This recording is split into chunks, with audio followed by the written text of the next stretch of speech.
It is a great honor for me to receive Mr. Jānis Sārts, Director of NATO's Strategic Communications Center of Excellence based in Riga, as a speaker for the 10th SCERU seminar entitled The Modern Information Environment as a Pivotal Element in National Security. In this lecture, Mr. Sārts will discuss the timely topic of the impact of advanced technologies on strategic communications today. Mr. Sārts has a deep and lifelong interest in technologies, most notably artificial intelligence and its impact on society and communications. Mr. Sārts will look into the nature of a rapidly evolving information landscape, which is becoming increasingly competitive and contested due to geopolitical rivalries, competing values, and diverse discourses. At a time when technological advancements in cyber capabilities, AI, and big data analytics are having potentially transformative effects upon our perceptions, emotions, and cognitions, what new vulnerabilities emerge in our open societies? The SCERU website gives the details of Mr. Sārts' distinguished career. The NATO Strategic Communications Center of Excellence, Riga, of which he is a director, is a multinational cross-sector organization providing comprehensive analysis, advice, and practical support in strategic communications to the alliance and allied nations. Prior to that, he was State Secretary of the Ministry of Defense, Latvia, for 7 years, leading defense sector reforms during a period of economic crisis, developing a new state defense concept, and encouraging regional defense cooperation within NATO and the EU. He has also led Latvian government efforts to increase its security and defense in cyberspace.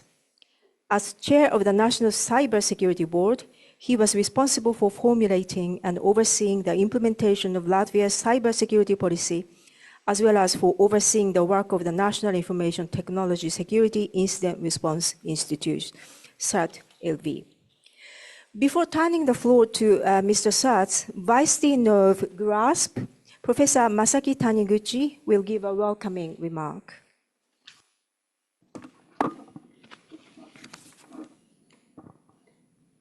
Good morning, everybody. This is Masaki Taniguchi, Vice Dean of the Graduate School of Public Policy. Thank you, Professor Aoi, for introducing me to all. On behalf of our Dean Kawaguchi, who has a prior engagement today, I'd like to welcome you to the Graduate School of Public Policy at the University of Tokyo. Especially, we are really very pleased to have Mr. Jānis Sārts, Director of the NATO Strategic Communication Center of Excellence, for our public seminar. Japan, the EU, and NATO are partners who share fundamental values and global responsibilities, and are expected to continue to work together for peace and prosperity for the international community. As a part of this effort, in June 2022, with support of the European Union's Enhancing Security in and with Asia, we established the Strategic Communication Education and Research Unit to conduct research and education on strategic communications. Our unit has highly recognized internationally. In the joint statement issued last year at the meeting between Prime Minister Fumio Kishida and European Council President Charles Michel, the European Commission President Ursula von der Leyen said, quote, "We welcome our cooperation through the EU-funded Enhancing Security Cooperation in and with Asia project and its positive outcomes, such as the establishment of the Strategic Communication Education and Research Unit at the Graduate School of Public Policy at the University of Tokyo." Recent technological developments have dramatically changed our communication environment.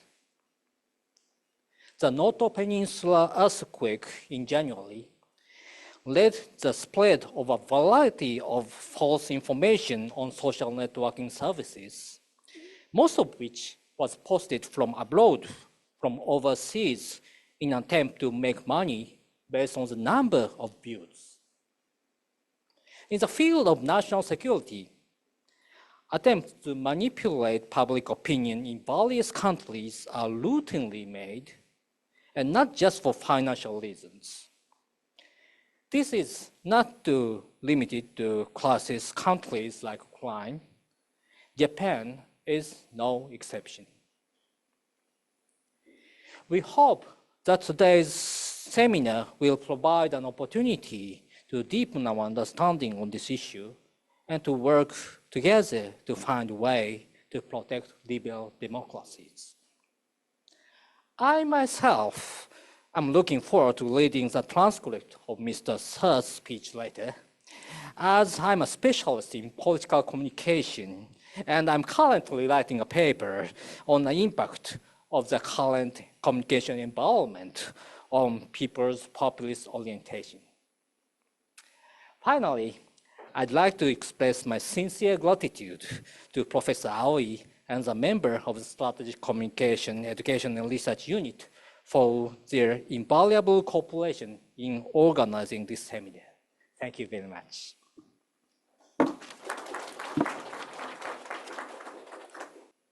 Now the floor is yours.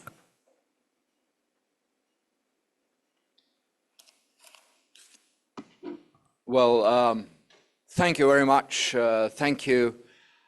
It's such a pleasure to see you all here, and I'm really fascinated that there is such a big and deep interest in the questions of strategic communications here in Japan. But I'd like to start with a story. It was around a year ago. I went on a visit to Ukraine for research, fact-finding, meetings, etc., etc. And I had a possibility also to go to the front lines and have a possibility to meet some of the people that are in fact right now fighting the war. And I had a talk with the soldier, let's call him Volodymyr. And he was in prior life a journalist. And just 2 months before the full-scale invasion, he joined territorial defense forces. And as such, he was fighting the Battle of Kiev. And that is the battle, if we remember, that was predicted Ukraine will lose in 2 weeks' time. So we know what happened. They didn't lose, they actually won that battle. And for me, one of the clues to this victory was the point that there was a will of a people. So I went on to talk to this Volodymyr. What made him to keep fighting? What was his individual personal sense of why, against all odds, he kept doing that? And I fully recognize for someone who's just 2 months into the military might have been a very daunting task. And what he said to me was that he really believed he's going to die, because he's sitting in that trench facing all that Russian firepower concentrated on the troops that I would even say really not very well trained, if not to say untrained. So he actually had this question to myself, what I'm dying for? And he said there were a few things that really marked his own perspective and created this will. One was the fact that the Ukrainian president was in Kiev and ready to fight himself. And the messages, he was actually looking at every possible time what the president is saying. Second was that he was hearing that the West is supporting Ukraine and there is going to be help.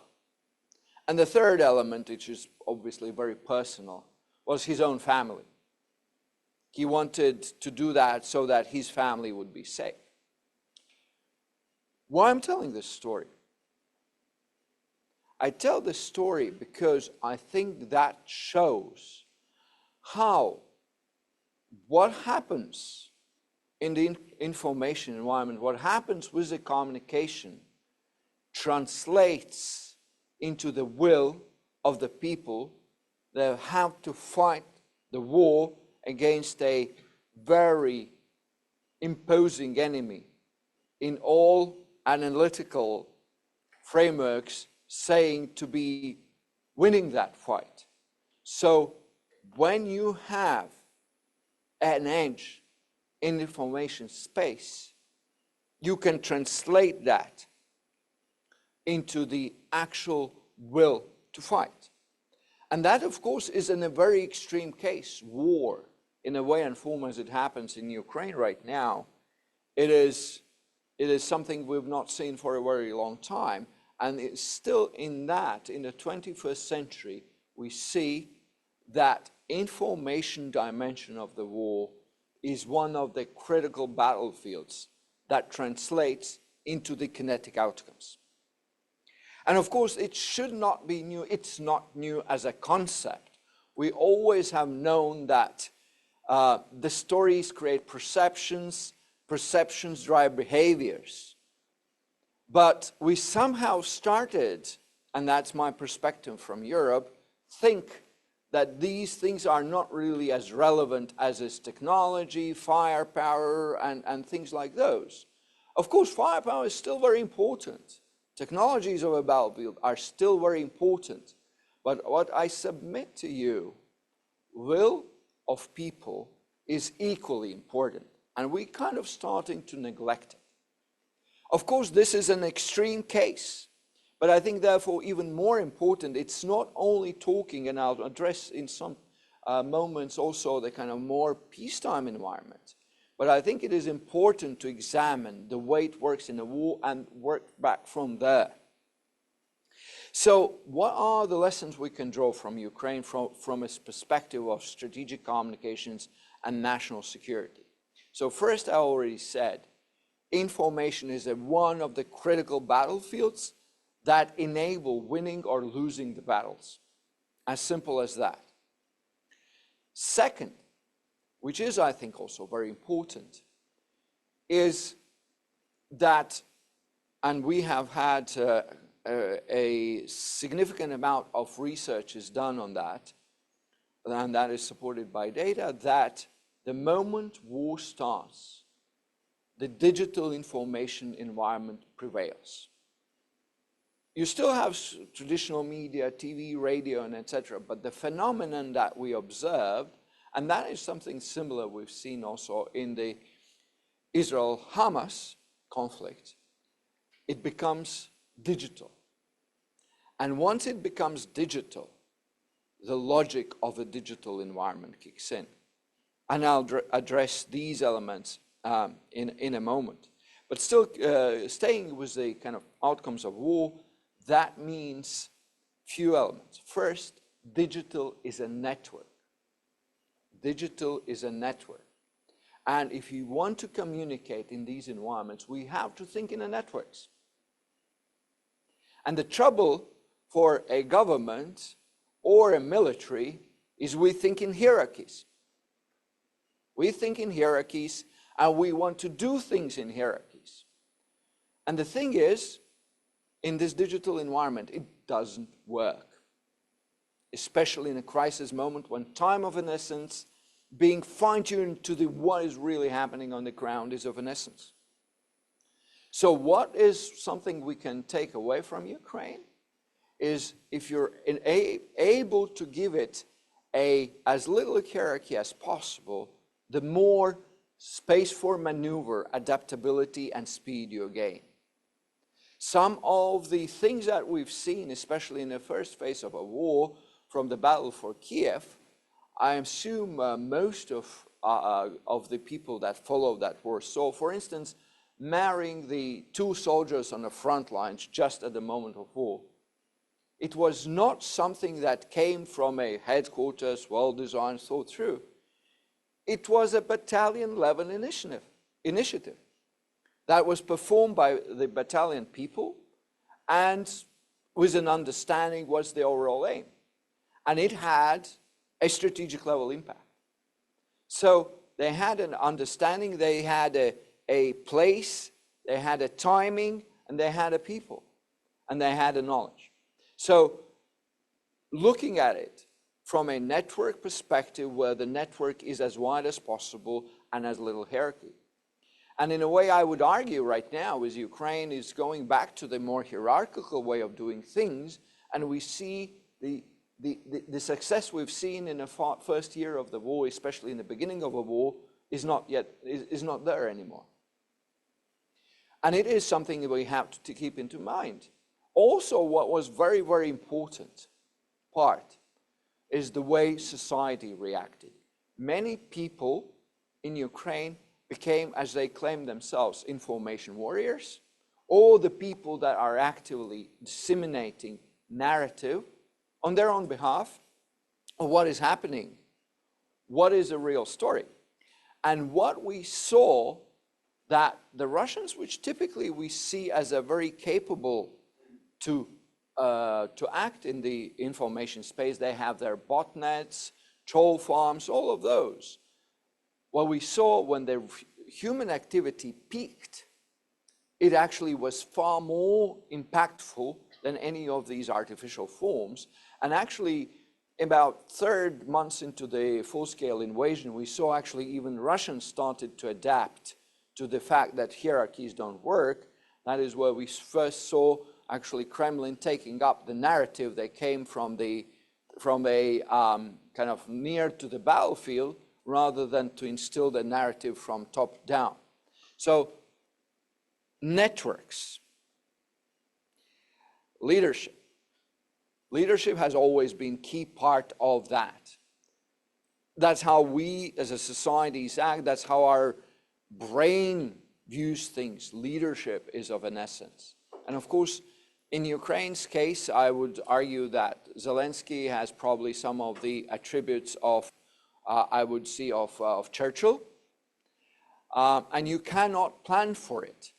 But if we think from the perspective of societies, thinking in a way, you create our future leaders that we train either in military or the government or civic society capable of taking a certain element of that burden.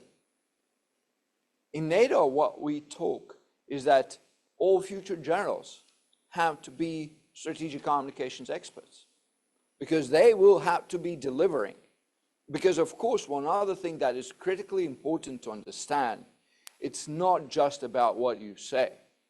First and foremost is what you do, what the experiences you instill onto your audiences, and then what you say or show. That's what it is all about. Another thing that is really interesting that we observed in the battlefield of Ukraine in the information dimension, that very much the same logic that is relevant to the kinetic part of the war was relevant also to the information part of the war. And that is who has initiative is prevailing. And then it's an interesting thought. Why probably we always felt disadvantages? Because when we face authoritarian systems targeting our own societies, they are always deciding on which front, on which subject they will target us. And we're always on the defensive. And in Ukraine, when we saw, and that was basically this, if you remember, US campaign in a run-up, talking about the imminent invasion and the way it will look like, our data set showed that for once, Russians did not know how to respond. They had no plan in place, and basically, if we remember their story about starting the war and reasons for doing so, well, basically non-existent, or in more practical details, there was a allegedly bombed shack by Ukrainians in the middle of nowhere. It really was a pitiful looking piece of a 10 square meters wooden building. And then one bombed car. That's it. Of course, they had a very different plan. But once there was initiative on the other side, it was hard for them to adapt. And that is something we also have to remember, that of course, as is typical, and it's no news in any other battlefields, if we're just on defense, it is very hard to prevail. You have to think about gaining initiative, of course, within the values and principles of a democratic society. So I'm just kind of gone through some of those, but wartime kind of conclusions. But we have to recognize, and that's the assessment from our side right now, that when we are now entering into this geopolitical time of uncertainty, as our German neighbors have called it Zeitenwende, the times change. And I fully agree with this perspective. And the last time we in Europe had it was 1988 and 1992, when a lot of things like time compressed in a short period of time and a huge change in the region, but also in a geopolitical outside of the world, we're actually in the same time, in my view, and just entering rather than like leaving it. We have to recognize it is going to be about autocracies versus democracies. In a very broad terms, obviously, there are nuances into that. That's clear. But that's the battle of ideas, the battle of models, battle that will be happening in the information environment, right? And right now, in our region, what we see, actors like Russia has understood that actually our political processes, our internal societal debates is possibly the best target. And I think that is their conclusion from the war. Because if we are helping, we're putting our economy and military power at the help of Ukraine, Russia basically still doesn't have much hope. But if they are able to intervene into our political process through their methods and mechanisms from information space, and especially if they have an opportunity to intervene into the elections, they actually get an outcome they desire. So in my view, and I don't think it will be only a view limited to Russia, I think many others are looking and learning.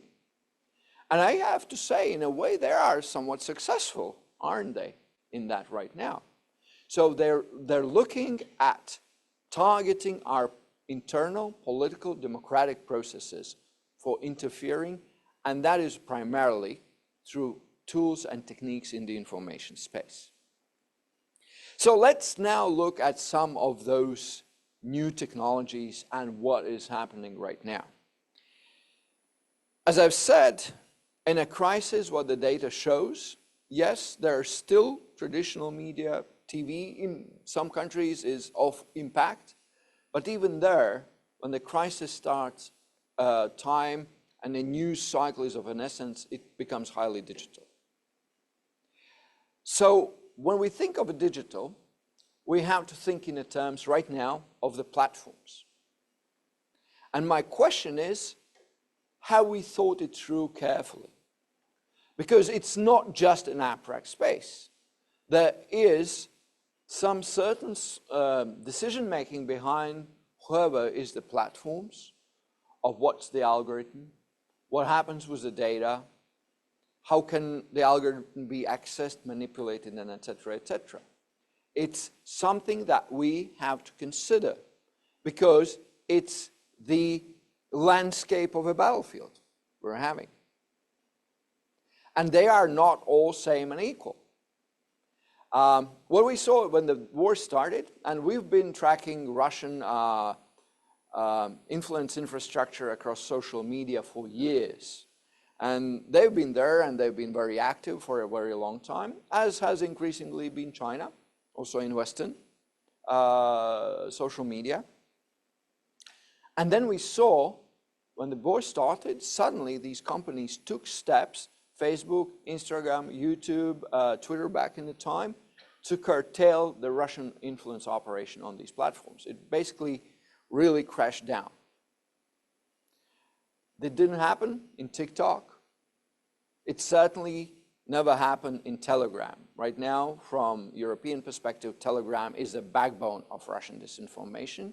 Peer-to-peer messaging apps, also gaming communication apps like Discord and places like that are prevalent. But then we had an interesting story with Twitter, change of ownership. And of course, we saw the data. We tracked the data. What happens when it became X and the algorithms have been tweaked accordingly? We suddenly saw our beloved Russian trolls and bots getting blue ticks and actually tripling their reach in the X platform. And not only that, around 70 reliably Kremlin accounts that became blue ticks in our assessment in just 3 to 4 months period earned $120,000 for publishing Russian disinformation about the Ukraine and the war. So just a small change, you see how it changes the landscape. We have to think about TikTok. Of course, I understand in Japan it's not such a popular thing as it is in many European countries and US. But we have seen, and we have data to support that claim, TikTok is now the most powerful social media targeting algorithm, content to a user, to the point where it can, and in some cases has, made an impact on the election outcomes. There was a case more than a year ago in my own country, Latvia, which was almost like designed as an experiment. It was not an experiment, it's real life, but the way it worked was like an experiment. We had a new party entering politics, and as new parties, it typically lacked resources. And in the same political niche, two parties that long established normal resources, running traditional political campaigns for the elections, like everything there. And the new party, they don't have means for that. What they do for face-to-face and TikTok. Nothing but that. So it's almost, as I've said, clear-cut experiment. What's the end of the story? This new party gets 10% of a seat in the parliament, and the two well-established, resourced parties running traditional campaigns don't get in at all. So a small sample size, I have some cases where I have some data, but I'm not able to share with that, where also we've seen that TikTok can have a campaign. So the question is,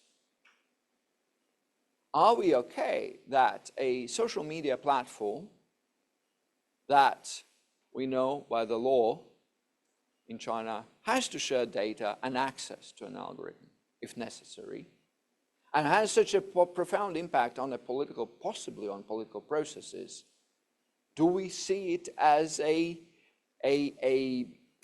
reasonable way to proceed?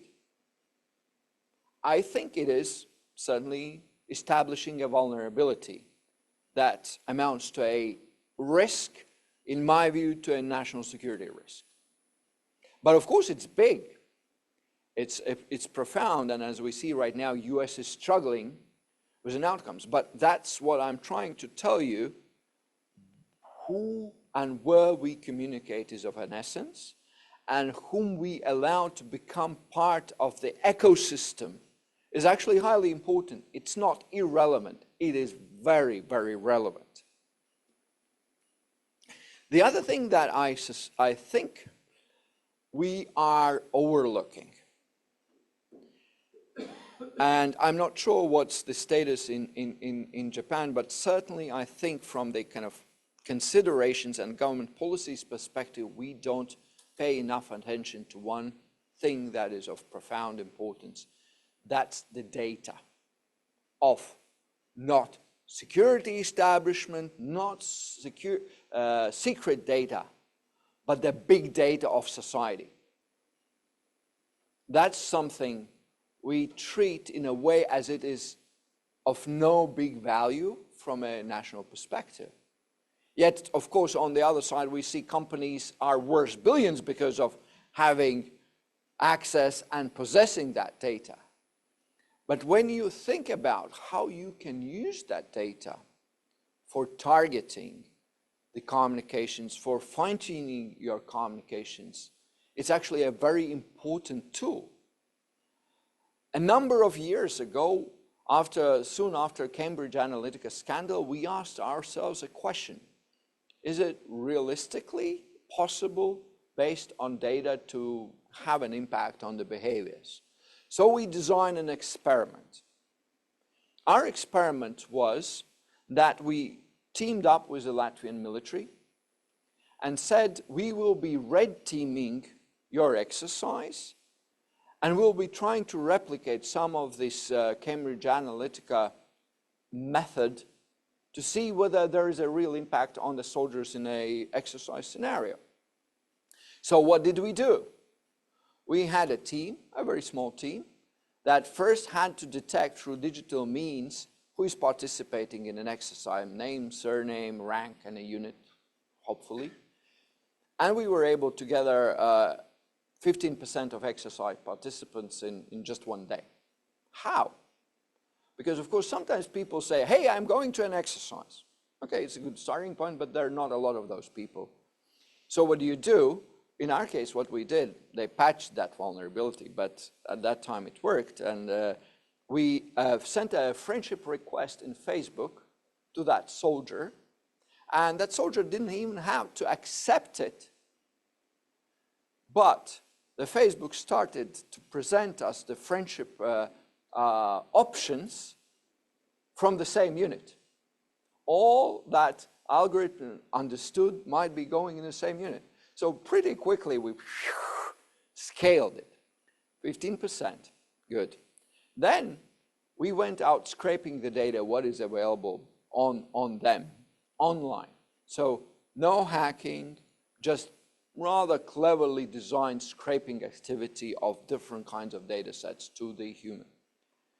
And it came, in a number of cases, very rich, giving for us an idea how people think, what they're afraid, what their motivation patterns, all of those things that make us run. And of course, based on that, we designed so-called effects or one or another types of communication at the time of our choosing, with the means of our choosing and the content of our choosing. What did we achieve? We made soldiers disobey orders. We made soldiers leave the positions they're supposed to defend during a military exercise, made reconnaissance units disclose their GPS locations at the times when we wanted. 100% success ratio. We had to pull off the experiment because it started to impede in the normal flow of the exercise. Of course, it's a small case sample, but I think it is a picturesque way to think of what is the value of data. The thing that we think is of no consequence. It actually is of consequence. Of course, typically it is being used for commercial purposes by the companies. They're targeting us for our customer choices. But my point is, it is as much also possible to use that for other behavior changes, impacts.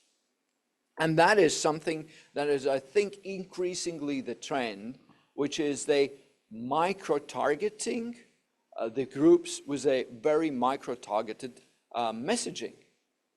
And this is where I think AI comes in. And to me, there's a lot of trouble we had with social media. But in my perspective, we will remember in the years these times as a good old times where it was a very little trouble.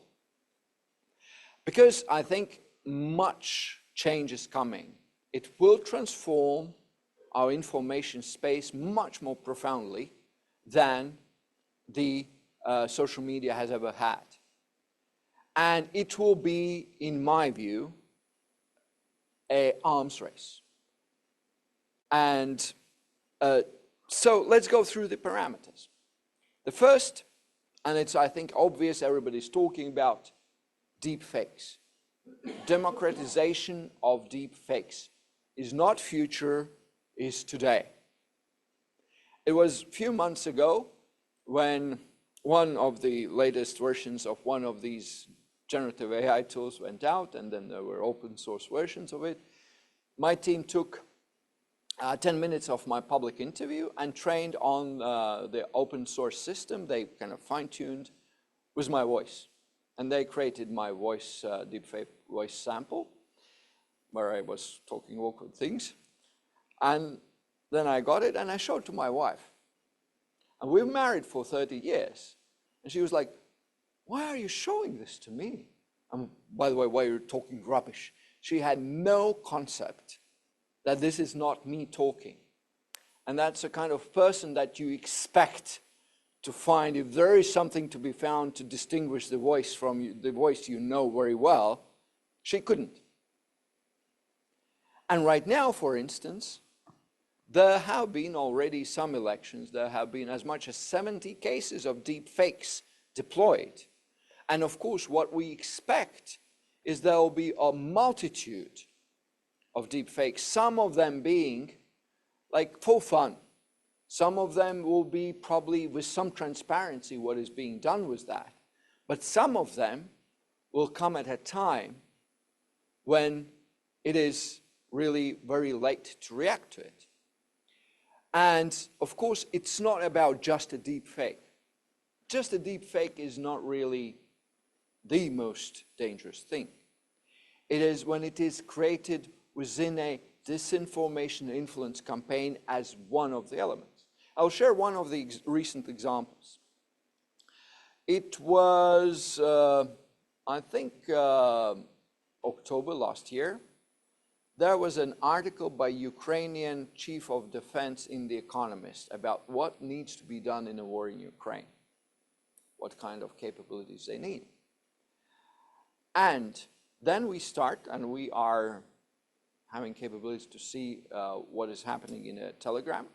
And then we see Russian Telegram channels start to create the rumor that there is a big row in between Zelensky and Zaluzhny.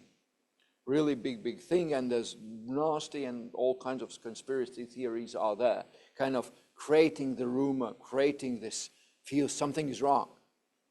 And after 4 to 5 days of that being circulated, peddled, comes out the video where General Zaluzhny is standing in his briefing room and giving a brief, lambasting Zelensky like traitor, etc., etc., etc., in his own voice, nicely synced lips. And then, of course, then it is being spread as much as possible. See, we told you there was rumor, now is a proof. And then kind of amplified. That is current, what we see, at least Russia, what is their capabilities. And so if we think about, for instance, elections, there's like a huge number of elections these years, that is what we have to expect. We have to expect these kind of things. The trouble is we took an effort and tried to measure the efficacy. There is a number of companies that provide services for detection. So we tested them. The company that had the best test results had 25% detection. 25 only. So in a way, right now, and it's not talking of future, right now, if somebody creates a good deepfake and understands how detection mechanisms work, you have to kind of twinkle with the data to make sure that they don't detect. There's no way to tell, is it true or not? And of course, the opposite is possible. There's some scandal of a politician like leaked audio, which is real, that puts the politician or somebody in a bad light. Not me. That's deep fake. So you see, we're entering the place right now. It's not sipped into the society yet, but I think all the parameters are there to further undermine trust. Trust in anything you see, which is, of course, will create the opposite effect. You'll just trust what you want to trust. So even further exaggeration of the current day reality. That's one. Is it all? Of course not. It's just something that we have right now that is going to probably be the thing for this year. But then, remember these bots that are infesting all of the social media ecosystem. Think of those bots actually, instead of just amplifying or having very simple one-time messages, actually being able to talk, to have a conversation. And that is possible. Just integrate the bot with a generative AI. Think if the rumor is correct that the newest updates that might happen this year will have generative AI capable of argumentation and logic. Well, it's a wider argument what will happen in many other areas, but let's focus just on the information and hostile elements. That means that these bots, if they're integrated with that capability, will have an ability to argue. But instead of me arguing with you, which is a set group of people, you would have tens of thousands simultaneously, but independently from each other, have a different conversation based on argument, kind of a logical argument, but with the same requirement. Create that shift, create that perception. For instance, love Latvia. It's a beautiful country. And then you set out your botnet out, and they target, and in some years, my prediction, it will be that these systems, AI systems, you will say, this is the audience, and this is the effect I want to achieve. And I think in years, it will be possible for it to first analyze the audience on its own. Secondly, design a campaign that is necessary, the wider campaign. Design these networks. If your AI is capable to circumvent the detection of other AI, you will create these botnets on its own and the infrastructure for dissemination, and then have it run with an immediate feedback loop whether there is any effect on the target, and once again, at scale across tens of thousands. And that is something that is, at least in my view, and talking also with the tech companies and the way they see trajectory of the AIs, is suddenly midterm. It's not some kind of further away distant future. It's something that is possible near term, not near term, but midterm. The other thing, which is, I think, very much pertaining to Japan, but also in a way to countries like Latvia, Lithuania, Estonia, we always seen that our language is a barrier that makes it difficult, right? Yeah, English is very infested, Spanish is, but our language, like, no. Well, right now, if I want to analyze Japanese language space right now in my office, I don't do that myself, I ask my AI experts, ask the generative AI, give the places you want to be analyzed. They analyze and give an answer in English. So, and the same will happen. Of course, right now, this is not elegant yet. And believe, I assume Japanese is more elegant than Latvian is, because Latvian is even smaller language size and sample size to train on. But of course, they'll get there. So the idea that the language is a barrier also we have to take away.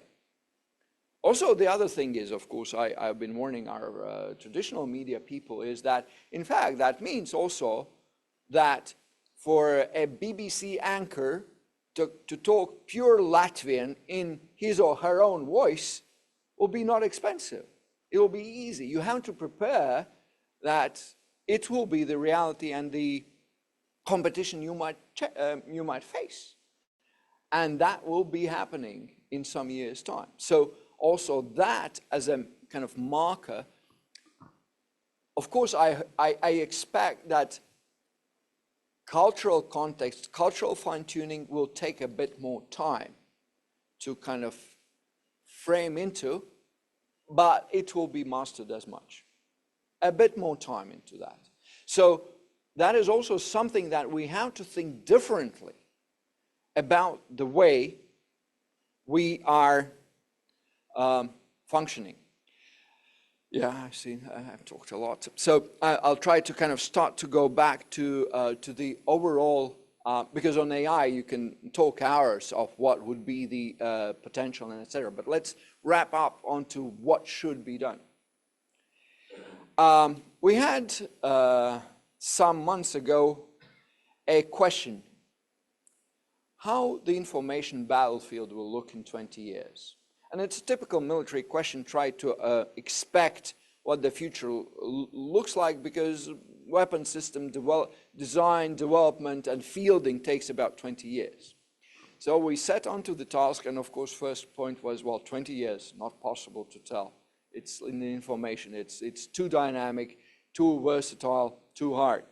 But then we sat on discussing and brainstorming and talking, and then actually we came up with a pretty simple answer. There will be only one thing that matters. Who has a better AI system capability? And all the human societal factors will be really not relevant. So in a way, going back to the idea that we're entering in a geopolitical kind of turbulence times where the systems contests will increase and uncertainties will do as much. I think there will be an arms race. Arms race along a number of vectors, but one of the vectors obviously will be AI. And of course, it will have many implications. It's not just about information, it's clear and obvious. But information will have big piece in it. It will have big piece in it. The market predicts that eventually we all will have our own individual AIs that will work for us or do the job for us. But think if we made a mistake of letting TikTok be part of that market. Somebody controlling what this AI would be serving us. It would be far more dangerous than what TikTok can create. It is, therefore, something that we have to focus on, both in the terms of this happening today, not in some distant future, the influence attacks on us, on our democratic processes. Also prepare, if there is a crisis or conflict, scale up the capabilities to confront this information attack on our societies. And once again, I didn't mention on Ukraine, there's no concept of just targeting military. All the society is targeted. So there's no distinction that war would be fought only for, well, information war only on the military. There are nuances for a military, but the target is a whole society. So we would need to have a resilience created both for peacetime as well as for the crises and war. And we have to have a mechanisms, tools, and skills. And one thing I say right now, and especially I think it is very good to be in this environment, is that we fundamentally lack human skill sets. We don't have enough people that are trained in these skills and are capable to function in that environment to produce the capability. And also the other side of a coin for training is that we cannot stay in the way we've trained for years. We have to adjust because a strategic communications professional that is coming out of education without having ability to use with ease and expertise AI will be irrelevant in just well, basically it already is irrelevant. It's just we're pretending that it's not the case. So we have to be able, and the challenges, of course, for us will be how are we able to adjust and adapt? And certainly if we think about the information space, there are two distinctive roles that we will be seeing. Authoritarian instinct is to control it so that they can control the populace. Our instinct is to keep it free so that discussion and exchange is free. And that will be the profound difference. And that difference will be seeping into also the way technologies develop. And we have to recognize it. We have to recognize it. These fundamentals will be within AIs. I think there will be at least a number of democratically leaning AIs. I hope we make it in a nice way, not like the social media. And there will be authoritarian leaning AIs that will be kind of developed for control and ability to have affect these behaviors. So that is what we're looking at. Challenging times, information clearly being a battlefield, strategic communications being a must to keep your national security intact, and the pace of change is huge. We just designed a course for AI for strategic communications. And we looked at it and we understood we can't do that in a way that you typically do your education. You train the group of people and after some time you expect some of them to come back for the higher level of training. It doesn't work like that because next year if we get another group, well, we would have them retrained for what has happened in a year's time. It will be as simple. So even the training principles are not as applicable to this new reality if we want to train. So adaptation, adjustment, agility, and readiness to change are, I think, the things that we have to pursue. With that, I think I spent quite a lot of time talking, sorry, and I would be ready to entertain comments, questions, points that you might have. Thank you.